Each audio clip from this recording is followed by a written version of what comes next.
your Subway sandwich before I ejaculated it? You want me to ejaculate and glaze and articulate your Subway sandwich for your dinner? Glaze. Gonna glaze it. I'll be cute. Let's do it. I'm down. Happy Pride Month, boys. See you all at the parade in Boys Town. I'll be at the manhole from 10 to midnight. Drinks are on me, boys. Ooh. You glitter for your nipples? Well, and then the back is hard to apply myself, so I need a friend to help me apply it. Wait, to apply what were you want? What do you need? Glitter. Glitter? Glitter for your titties. Wait, glitter, but where? All over. All On over. your body? Yeah. Don't forget to put Vaseline on your butthole before you apply the glitter. Wow, I found like 4 Pumpers bottles as I was cleaning my room, and that's just tells you how gay I am. I'm so sorry, but I'm never gonna Don't be straight. spill it on the carpet. That smell will never come out. Babe, literally, why did that happen?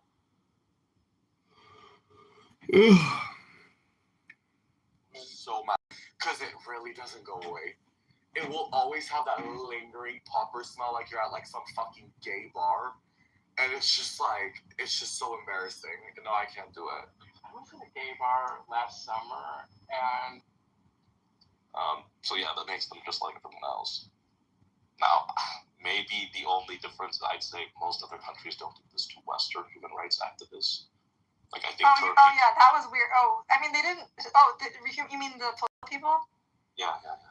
The Flotilla people, there were some cases of searches, and there were cases of, like, fondling, but I didn't see any actual rape. I'm saying They were, like, inappropriate searches. Absolutely, yeah. They're the only ones I've seen do the human rights activists. They're the only people you've seen...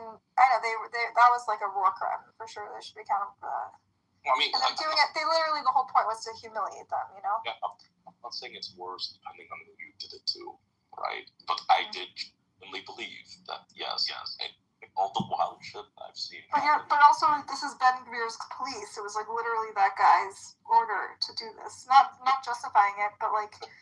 I called it. No one denies. You saw that crazy guy with, like, that evil grin who's like, yeah, I gotcha. Running around, like, laughing like an evil fucking maniac. I don't know if you mistake me like a Muslim. I don't think Israel is uniquely... It's funny, like, how many people have such a distorted view about Israel. And the funny thing, the best thing is that, like, 99% the thing is you can also go to America and enjoy, human rights, but it does not justify whatever they do overseas. Oh, I agree. Listen, I don't agree with, like, the whole semantics and everything that's going on right now. But overall, before October 7th, and anybody that had any idea about criticizing Israel and the people itself, complete different world from what other people think. And I don't know, there are perspectives, like if you go to Israel, like complete different world. It's a complete different world from what you would actually think. Before October 7th, really awesome. I can't say anything, I can't attest anything that's happening now after October 7th. It's so fucking now. I mean, October 7th, it's buried Egyptian soldiers alive in the Sinai Desert. Yes, you take like isolated incidents, but that overall things were there were periods of relative quiet where people went on, right? There are periods of quiet in the Soviet Union, Miles, China, like...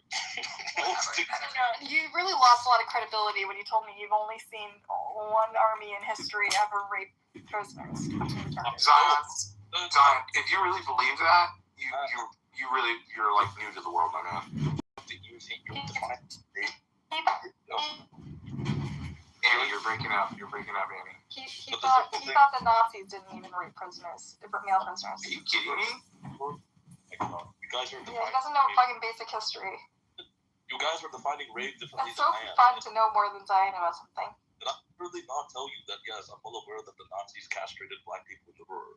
Like, can I tell you about, they also raped their prisoners. Can I tell you a testament to, like, what Vietnam is? Like, my dad was in Vietnam. Including balls and stuff. No, I'm talking about literal dick and ass. So far you've provided zero evidence of any dick and ass. Okay, but you haven't provided dick and ass. You claim to have seen a video, and a video was literally, if you had read the indictment that accompanied the video, it literally said he was penetrated by a metal rod. And you claim to have seen something that opened an impression of something. When I see people thrusting and I hear someone got raped. There's no one thrusting that video. You saw a guy on the floor. That video. And you see people kicking him on the floor. We all saw the same video. Just FYI, like, just even from my father's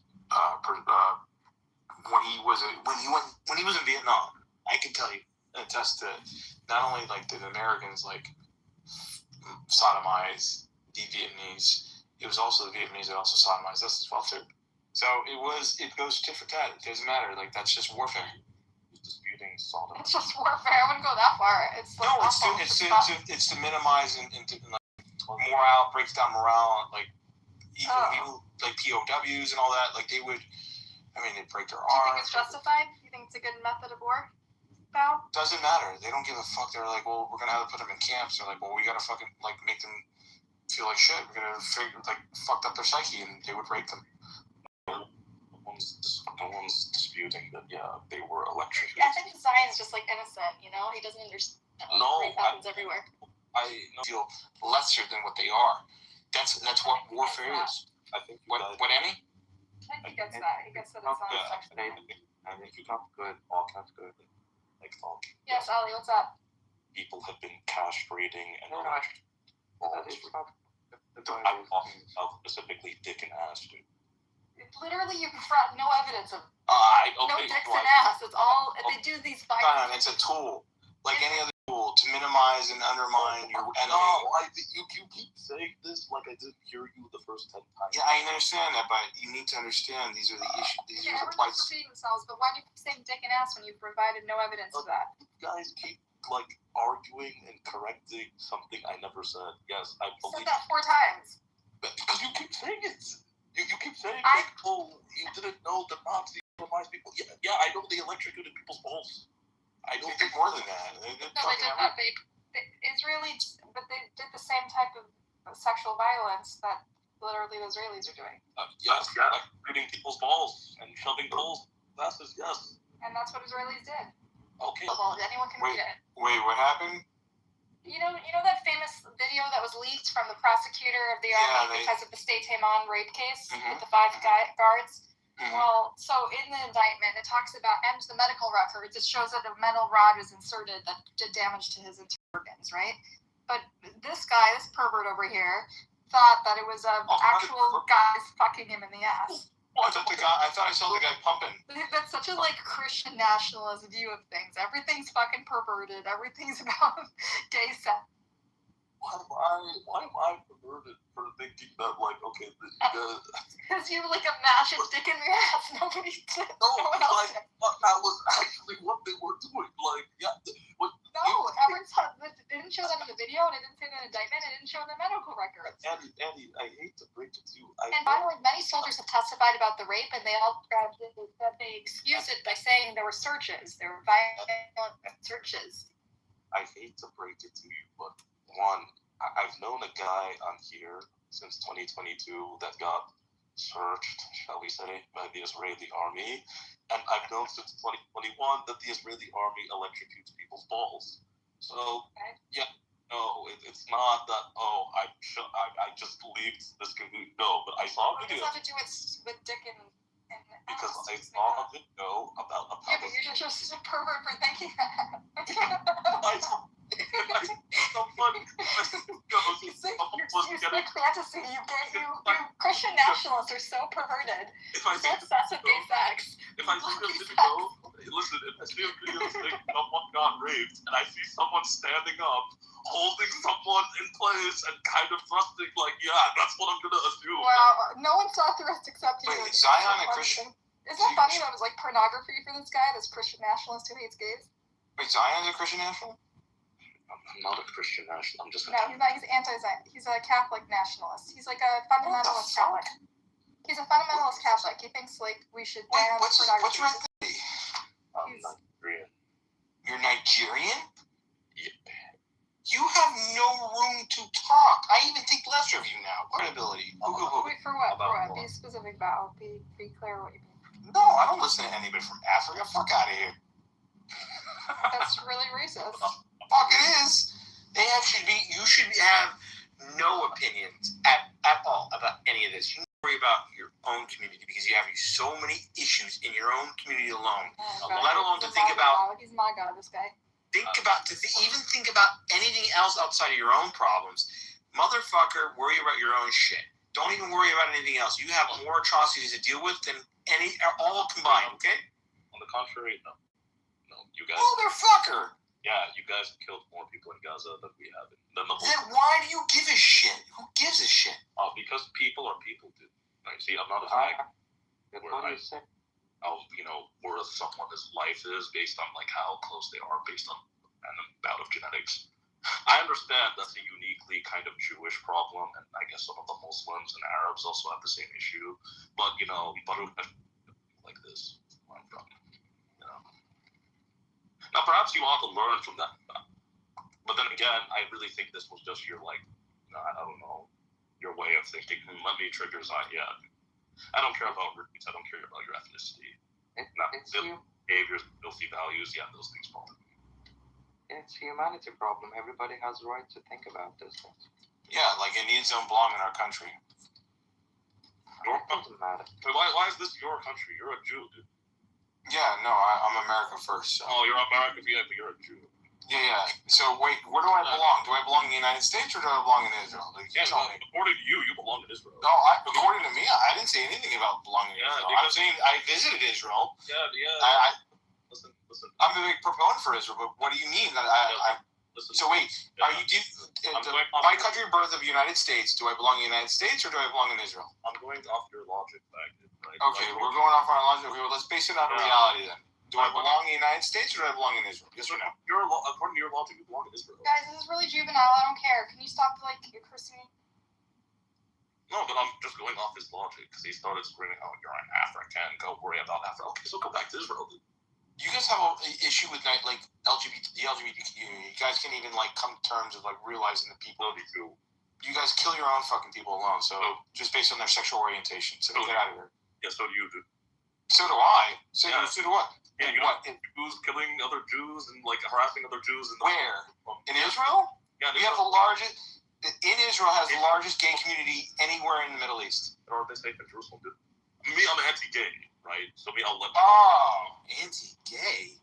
Of course, I can't. That was suddenly Mr. Hasbara. What happened? Well, he came I don't know if he came here just So wait, you're saying that I belong in Israel and that Jews kill more gays than any other country, right? Is that what you're saying? You're doing two straw men, right? Well, hold on. You're telling me that I belong in Israel and that Jews should not associate with gay people. Africa and the problems of Africa are my problem. Then by your logic. Okay, then worry about your issues. Why are you infecting your ideas and your opinions about the Middle East? You don't belong in the Middle East. You're not getting. You're African, my man. You're African. Okay, by that stick with African issues. Don't worry about the Middle East. You're Israeli. Go back to Jerusalem. I'm not Israeli. Yes, you are, because you're a Jew. What makes me Israeli then? What makes me not American? You're African. Where was I born? In Nigeria. No. This is a really infantile current. Okay, so wait, hold on. Based on your logic, no, you're American, right? Yes. Okay, so then why are you still intervening with opinions and ideals pertaining to Israel? The same way you as an American are doing the exact same. Okay, well, I didn't say I was a proponent of Israel, right? I was just saying... Intervening on topics concerning Israel, and yes, this whole thing is childish, juvenile, and you're wasting my time. And you're wasting everyone else's time. Not really. Yeah. It's an open forum, right? Yeah, but you're not adding much to it. Yeah, well, it's also an open question for every humanity living on planet Earth, so everybody can have an opinion about it. Exactly. Right. So, based on the pretense of being an American, I have a right to an opinion and. Okay, so I have the same. Disseminate any kind of information I have. Right? Exactly. I have the same right. Okay. So then. You're still talking. I just don't understand why do we want to worry about something that you have no There's no, you have no skin in the game. So like, why worry about any of these issues? You're America first. Well, hold on here, but why are you? No, depends. You're not America first. You just said we're America first 5 seconds. Hold on. Well, I'm asking you a question here. Why interject into something that you have no ties to? That's the question. I'm a humanity first, right? Because I'm Catholic, right? So okay. Why not worry about the environment? Why not worry about your own country? Why not worry about the plights and the issues in Yemen? Why Israel? People can walk and talk and chew gum at the same time. Right. But like, why? Zion is interested in a lot of different geopolitical just wasting time with like this whole like. Do you know each other? Is this the first time we're meeting? No, I don't really know. No, I know Zion. I know him because he comes into my rooms with the fucking clubhouse glitch, and he ruins it because Oh, it's gone. Well, no, it's fun. It's fun to see everybody scatter and like have problems. Why are you just shouting racist shit at him? Weird. Me? Yeah. No, it doesn't bother me as much as it's a waste of time. It's just, I mean, it's the nature of a clubhouse. It's fun, right? Okay. As long as you enjoy it, you're both having fun. I don't care. No, I'm really not. My time is being wasted. Well, autism's a hell of a drug, I gotta tell you. Autism is you would know very well. Well, what flavor autism do you have? None. Oh, my man, come on. You definitely are neurodivergent, for sure. My man, I assure you, I'm completely normal. Now, you, on the other hand, I can tell are mentally fried. Like, on a level that doesn't, make sense. What makes you the DSM-5 expert? Me? Are you a psychologist? No. No? Are you? Maybe. Yeah. No. You're not. Now, my uncle is a psychiatrist, right? So, we can start there. Yeah. Okay. What kind of drugs do you take? None.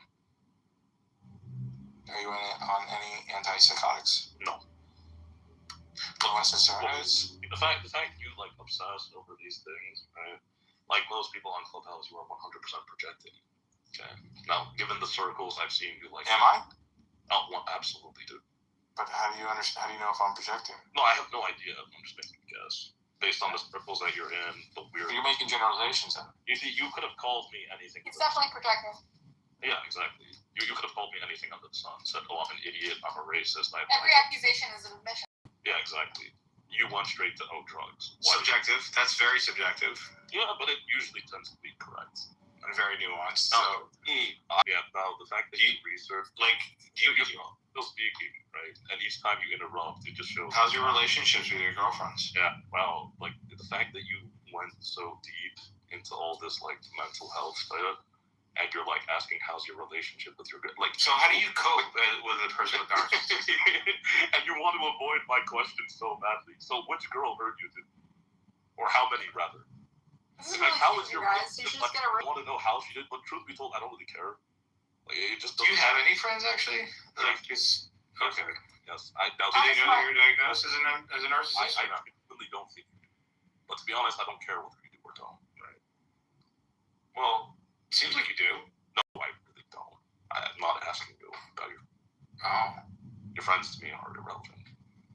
Well, how about if I say I like you, Zion? I wouldn't care. Right, because you have narcissism. Yeah. Okay. Well, so you have an inability to share empathy then. No. So, what is this conversation about? This is what happens when mentally broken people feel some weird need of it's what happens when you come here to troll, but you're mentally broken, and then you realize the troll isn't working. What if I'm bored? So have you ever been to Nigeria, Zion? Or were you born there?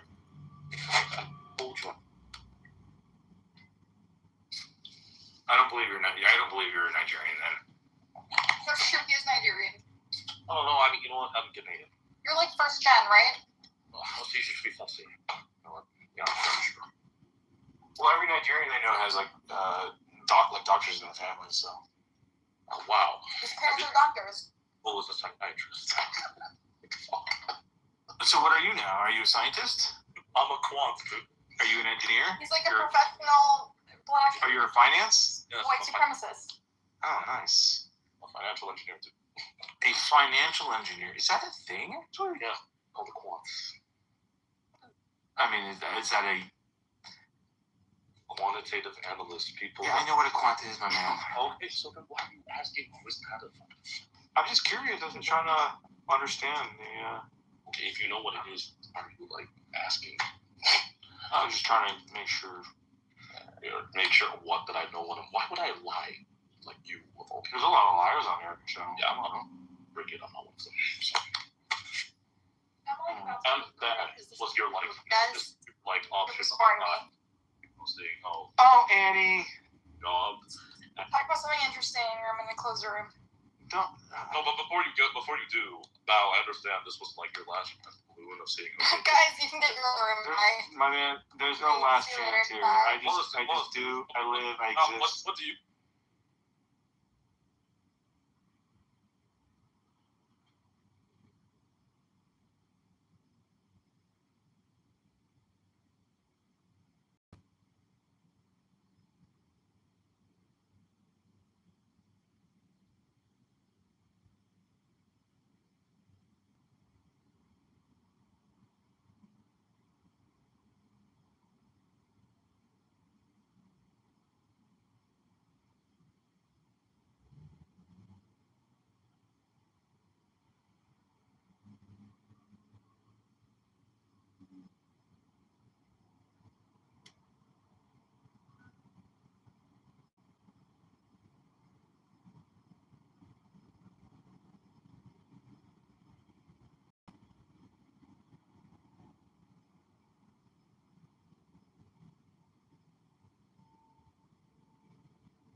with each You know, other. share your diseases more intimately, more directly than ever.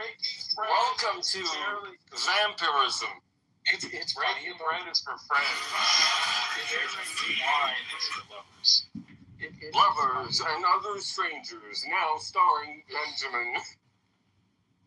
So it's funny because that blood of Jesus, like, it was in a prayer. Like, I was having prayer. I was praying with someone who, like, and they, like, you know, just washed by the blood of Jesus. And I just, like, kind of, like, looked at them during prayer, and I'm like, is that just something you're regurgitating because you heard somebody else pray that exact same line? And it's interesting when you think about, like, natural language processing and prayer, because this is like if people are not speaking it out loud, like a mental kind of phenomena. Now, what's interesting is just how frequently people who are new to the faith, their prayer is just regurgitating what they hear other people say. And that blood of Jesus one is one of the most regurgitated lines during prayer.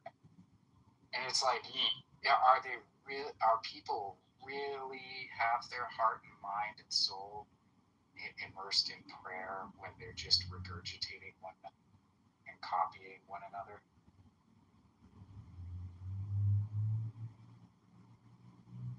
So yeah, kudos with the blood of Jesus quote. But anyways, academia.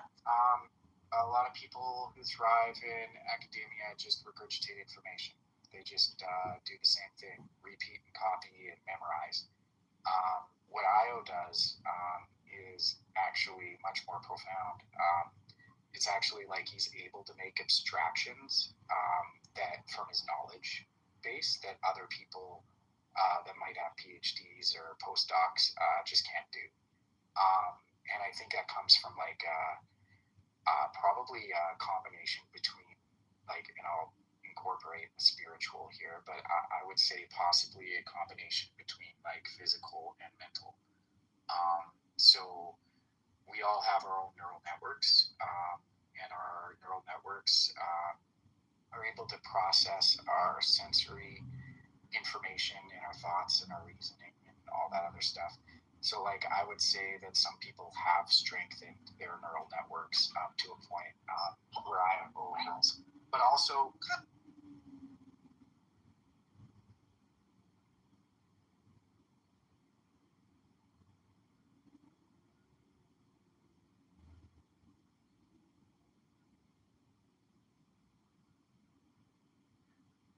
anyways, I love that IO is in academia, and more people like IO should be in academia. People who are able to make real abstractions from the knowledge and wisdom that they've accumulated, not just regurgitate and copy like so many academics. Looking forward to it.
if you're a cop, normal. You steal That's from if me. you're a cop, normal. But That's what if if you're an a cop, Amazon, normal. anybody? That's What if if somebody you're a accidentally cop. delivers something to Relax.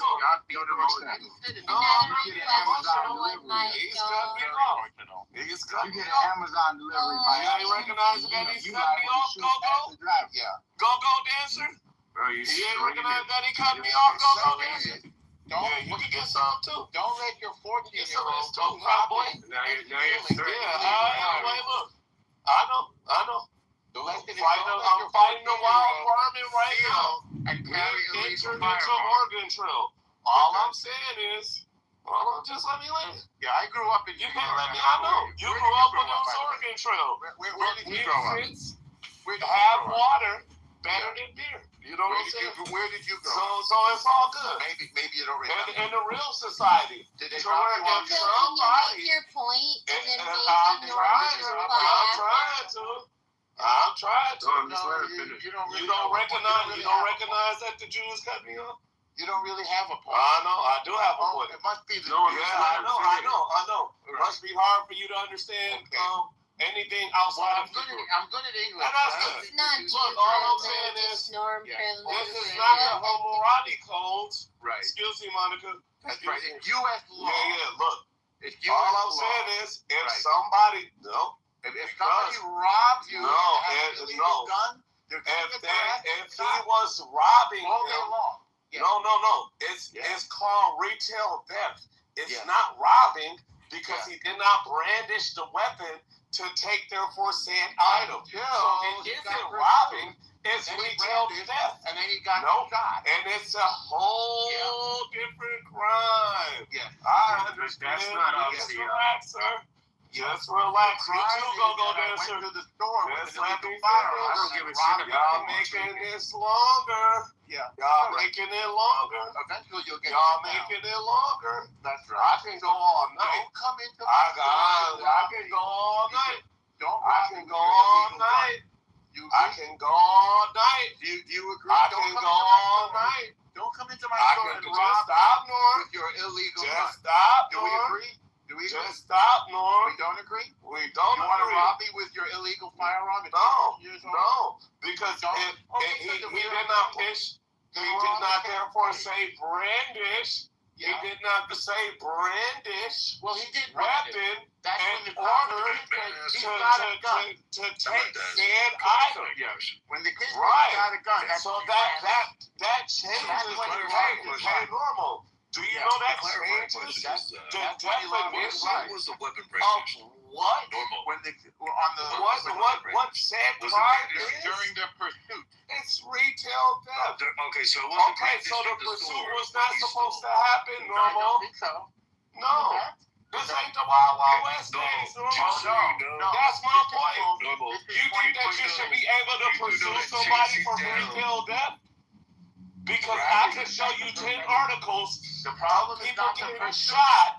The problem is Actually, the we illegal done had firearm. somebody get killed Corporation, at retail corporation, Walgreens, nothing to do with at The problem is not the CVS, pursuit. for The problem pursuing, is dealing with for the illegal firearm. pursuing, Yeah. for pursuing Yeah. somebody that committed what? Retail theft. Right. Retail theft. Unfortunately, the kid was a Retail thief with a theft. gun. I wasn't done. Yeah, I know. Retail You theft. were Retail theft. You've been done. Retail You theft. can try to justify Retail theft. but you couldn't There's stop. no The problem reason is, to Yeah, but pursue or why not? take someone's why not? life. Wait a second. Why would you Again. pursue them? Retail theft. If somebody stole from you, And you're not pursuing it them? doesn't matter if I'm in a store, which Yeah. I've owned a store before. You know Yeah. I've owned a store before. You know, there's a Guess reason what? why you don't own it. I've There's a had reason why you don't own it insurance. Because you Yeah, couldn't I manage know. it. I know. You couldn't manage I it. know. You can't No, manage owned your it. business. Owned it. So these Asian Owned guys, they're sick of being Owned robbed. it. Get it? Yeah. There's business insurance that you get for that. Yeah, that, that Normal? doesn't justify You theft. know that? That doesn't justify You know that? theft. They're But we sick of have being these robbed. immigrants Yeah. that come over here. Are you They racist dig as well? through tunnels. Are you in They the come by Ku Klux boats. Klan? Yeah. They come by trains. How did you get here, by the way? You know what I'm saying? What? Oh, I was already here. Really? You didn't I come was on a boat? already here. Yeah. You You I didn't was come on a already boat? here. Really? I was already here. Where I got you at? tribal ID. Yeah. I was already Oh, really? here. What Hey, tribe? yeah, okay, What- yeah, no, tell me no, what tribe. that's beside the point. Oh, no, We it's ain't not. getting What to know tribe? each other here. What tribe? Yeah, no, whatever. No tribe. Whatever. No, Yeah, you don't get that. You're What the you fuck- get You're is the Fakami law into tribe. the As in, law. Where the The Fakami sun. are? that says You're the retail Fakami theft tribe. As in, where the it's a Fakami? different crime. You hear this, normal? Where the Lawyer? Fakami? 19? Lawyer normal? Listen to Mr. You know what I'm Fakami saying? tribe. Matlock? You hear this, Matlock? 19, you from the You Fakami hear this, tribe? Matlock? 19? You hear this, Matlock? Hey, 19, You where's hear the this, Fakami? Matlock? Where's You your hear tribe? this? Huh? Where's your You tribe? want me to show you how they're different, Matlock? You don't have much of a You tribe want me to anymore, show do you how they're different, Matlock? What Oh, about don't worry, I'll show you. tribe? I'm more than happy to show you.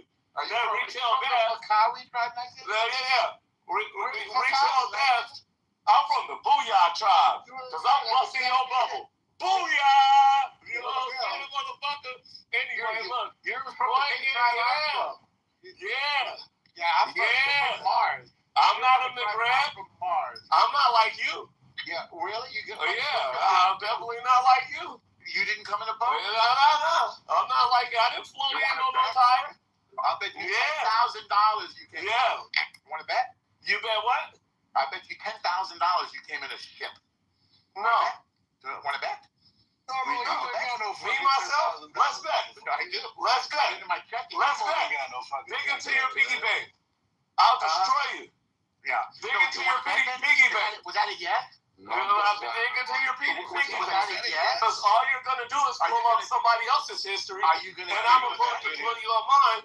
You're going to lose. Save your coins. Save your coins. I don't need Or them. are you afraid? Save your coins. I don't need them.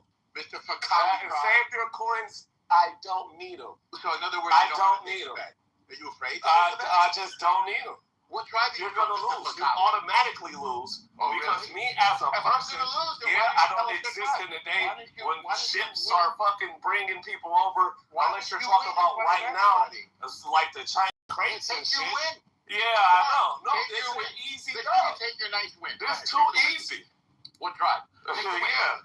Anyway, look out. What tribe? Look at the Booyah tribe. I'm busting your bubble. So wait. Anyway, look, I'm talking about the Booyah So you're tribe. mocking The yourself? Booyah tribe. That's beside the point. You making another argument. We was having Don't a go dope robbing. conversation. Yeah, I know. He can't prove he from his tribe. Why I gotta prove I'm from Making mine? some solid points, and then you started exactly. and derailing the conversations. Can we get back to the subject? Yeah, let's get back to the subject. Please do All that. I'm saying is just a link. Listen, just people Retail theft interested in the and it's categorized different than armed robbery. Thank you. Have a But that good night. wasn't the discussion. Have a good night. Have a good night. That's Have a all good night. Don't try to talk to us. The Have a good discussion night. was who pulled out the gun first. That's all that matters. The person that pulls out the gun first is the one that started the use of deadly. And the person that There was no gun though. There was no gun though. What's that? gun. There wasn't. The That's night. the problem. Yeah, the night. It was. The Yeah, they found the gun. illegal. They found the gun, but they had to show that he brandished the weapon. He never He pulled never out. pulled it. Well, I'm talking about in store. He never pulled it. No, And That's it's not the done. Nike. Okay. If he pulled it and robbed it, show the evidence. I feel like I'm talking You have the clip. No. Let's just deal with the bullshit because the facts are out. The trial is over. I want you to show the clip of him in store, pulling the gun out and robbing the store. That's what robbery is. If you can't do that, you good. Yes. You don't understand the story, Nike. No, I get it. I've been following this. Nobody's saying. I've been following this. You can't follow it. Yes, I can. Yeah, nobody's saying You can't follow me. in the store. You can't follow me.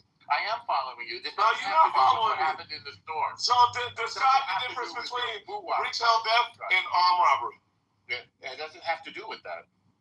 What has to do with is the use of deadly force and self-defense. So who gets charged with the illegal gun and who gets the defense of self-defense? And there are 5 elements for self-defense in the state where they are. And one of them is if you have a reasonable expectation the deadly force will be used on you. So when that kid pulled his gun, and the Asian son of the Asian store owner said he's got a gun, then the Asian store owner has a reasonable expectation that his life is in danger, and he gets to use deadly force. Yeah, or his son's life in danger. Yeah, Say it his son's again? life. Yeah, the store owner had a reasonable expectation that his son's life was in danger. There you go. Yes, but you can't claim self-defense when you've created the emergency situation. The kid Where created the emergency. No, you can't claim self-defense when the person is claiming self-defense. Right? If you're the aggressor, if the original aggressor, if you're aggressing upon somebody, you're facing somebody. Yes, but Elmo, you keep saying that, but you do realize that he didn't steal anything, right? I don't know that. Well, I could tell you how we know that he didn't do that. So I listened to hours and hours of this trial. Apparently, Rick is a professor of some, tech. Some engineering technology. And so, I'm going to explain. And so is the son. So they have a highly sophisticated use inside of the store. They have over 25 cameras, 25 different angles, and they're able to very clearly get angles from over 25 different angles that they can upload it into a system, and they have an entire system behind the counter, and you can see this. It shows during the trial. Discussion. Well, okay, so my point is so it was so clear that not only can they use that, my point was just to express the power of the high power of the technology. I'm explaining the high power technology that they use of the different angles, that they verified that he did not take anything. He took out 4 water bottles from multiple angles. He took out 4 water bottles, and then he put all 4 water bottles back. So why did they pursue? Or you don't know? Because, at the time, they weren't looking at the cameras. Well, they didn't use the technology that you were saying that the kid didn't steal anything. No, that's true. Hold on. They yes, did so this believe is post-factum. That's an exoneration. They absolutely believed. Hold on. Can I explain? They absolutely believed at the time that he stole. They weren't using the software. Okay? Right? Okay. So at the what does time, it have to do with anything? So I'm explaining. So at the time, You're not really explaining. You're bringing up irrelevant details. El Normo, I'm explaining the situation where clearly you don't have this information. You don't have this information. No, false. He did not have anything, and all of the angles, over 25 angles, prove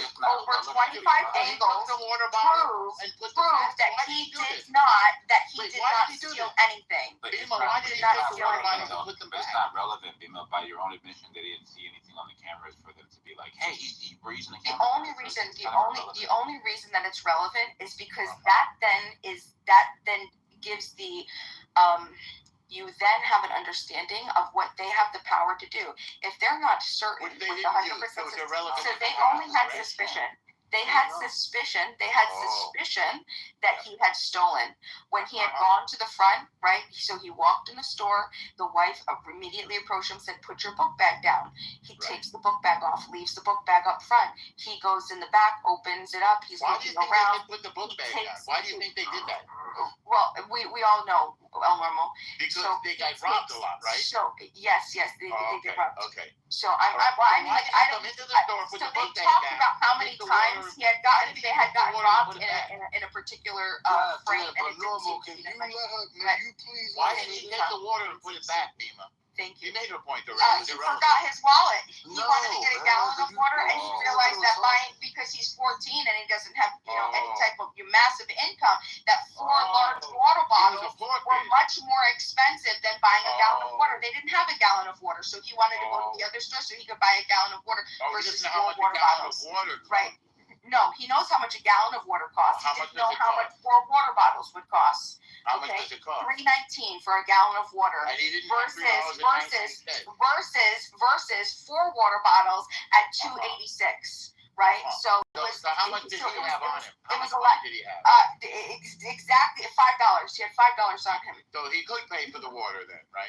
No, he could pay for a gallon of water. How much does paid a for gun a gallon cost, of by the water, way, but he Demas? couldn't A poor pay. kid with But no money. he How much thought did his that gun 4 cost? water bottles maybe was $1.15, How right? much did And his he gun realized cost? defense matter. It was given to him. You mean He using inherited an illegal self-defense. firearm? He inherited self-defense. That's right. But that's Because not people true, Bina. care about So self-defense. he was That's poor, not but true. he got All right, $1,000 so for let's an get illegal pistol. all right. You know what I've Somebody heard? shut up It's this in yapping Texas, fucking that's idiot. not illegal. So I can We're get not back even to talking about the Texas. fact. So he had gone. He put the 4 water bottles back. He took 4 out, put 4 back. He walked to the front. He grabbed his book bag. Alice, the wife, said, "Hey, what do you got in your pockets?" He said, "I don't have anything in my pocket." She goes, "Yeah, you do. What do you got in your pockets?" He took his pockets and he shook them. Maybe it was the gun. He says, "I don't have exactly." He says, "I don't have anything in my So pockets." he brought an illegal gun into the store. That's a crime right there, you know. Well, You aware of yeah, that? I mean, like people, it's a crime because It's a it what? went to people. It's a supposed right. It's an against the norm because a group of people decided. Against the norm or Right, against right. the A law? more. It's a No, norm, against the a law. moral norm. More is the Well, law. that's what the law is. It's That's when a group of people come hindsight. together and decide, hey, Hindsight. this is what we're going to allow other people in our community to do, right? And we're going to make a consequence when people So you don't would follow disagree that. with- you don't So you that follow doesn't the law, right? necessarily mean that that's moral or not So moral. you It don't just follow means the that law, it's Bina? illegal. Hold on. So it just means that it's illegal. It doesn't mean that it's not moral to not be It to have means the that if the ability Being to judged by the self-defense. justice system, Right. morality So- doesn't enter into the equation. So What matters is the all law. laws are based on moral behavior. The reason that we have I'm laws not is saying that. I'm because saying in we the process shape there will not behavior be. because we've decided what is good and bad. So he has an I'm ability. saying that So will even not though it's exist in the against legal the law, process. against it's what a group of people said that you can't do, right? It's against the law, but it doesn't make it immoral. You still have the right to But it means he self-defense could no get matter 10 how years. old It means you are. he could get 10 And years for what right, he but did, he didn't right? commit any. He didn't hurt another person or person's property. But he walked Okay, into the store but with he an didn't illegal harm. But firearm. hold on, he did. But that's not harming anybody. A lot of people Well, walk do you into. think you should Well, do guess that? what? Rick has a firearm on him. He had a .45 caliber, right? So okay. This So is why gotta can be Rick legal defend by himself? But this young man doesn't have the ability to defend himself in a neighborhood which we have said. Against what? Well, What is you he just defending mentioned himself it. against? All those people that are committing crimes. What He's people? up against, and he's all the people that are going into the store. You said, how many times does he get robbed? How Yeah. many times does he get robbed? So obviously they're in a bad neighborhood, right, Norm? So if they're in a bad neighborhood, would So that you young should boy carry have illegal to? guns in a But bad would that? neighborhood. So You hold got on. a very So do you upside think? down So again, you're reality still beat. talking about law Your way of versus thinking morality. gets people killed, Yeah, but Bina. law and morality are That two kid different is dead things. because You of the always kind of have the excuses that you're that making kid is for it. dead because he had Because of your agency. ridiculous And he upside down knew that logic. he wasn't, because he had a better idea to not shoot. He knew that it wasn't a good idea to shoot. He was Well, he still shouldn't have for pulled the his gun life. out. But no, do you know It what he cost should him have his done? life. He should have pulled out a gun and he should have fucking popped Rick right in the Oh. fucking face. That's what he Oh, should have 'cause you're done. a And then he would be barbarian. alive. Okay, No, I'm glad because you- it's self-defense. always knew this It's about you. self-defense. I Just always knew this just about like you. all the Palestinians I should get go it. over there and pop You're a every savage. IDF. Every You're a savage, IDF, they Bina. should all get popped right You're in a the fucking savage face. murderer, Every Bina. single one of them It took a that while have for it to gone come over out. and have harmed We got it. Palestinians, they all need You're to a get savage knocked right murderer, right Bina. up in the eyes. You You deserve. taking You the should fuck be out around here of right now. aggression, This is You crazy, need to go to no, the self-defense. I'm passionate about self-defense. I'm You need to go passionate right about to God. self-defense. I'm You passionate go. about self-defense. Don't Don't go. harm Let him people. Don't initiate aggression upon peaceful people, and no harm will come upon you. That's Right. it's And a don't very bring it's an a very illegal simple gun into a principle. store, you won't But get you shot. keep equating to legality as though it's moral, but you won't you'll I never said it continue was to moral. deflect. Hold on, I well said then you why do you boy have the right to committed a self-defense? Did that 14-year-old This is boy an upside did that? down morality. Who did he hurt, El Normo? Who did he hurt? Upside down morality. Who did he hurt, El Normo? He didn't hurt anybody, but somebody hurt him. He Okay, hurt so a his law-abiding family, Bina. citizen, someone hurt who his had family, a lethal Bina. ability, He made may bad actually decisions. murdered, and And he you're wasn't the one. defending the bad So the decision. criminal He hurt ended up Bina. being the one that was murdered, He and threw his nothing life was away. justifying the criminal. The man who actually had a He threw his weapon life and away. actually used it. Because he stupid logic. Okay, so he was Murderous supposedly logic, legal. like the kind of Right, but logic you're that you're trying. listen to what you're supporting. You're Yeah. supporting a man who had a Yeah. 45 legally, a 45 caliber legally, and he went and he supposedly murdered the criminal. Okay, and the criminal did not harm him. Didn't harm him.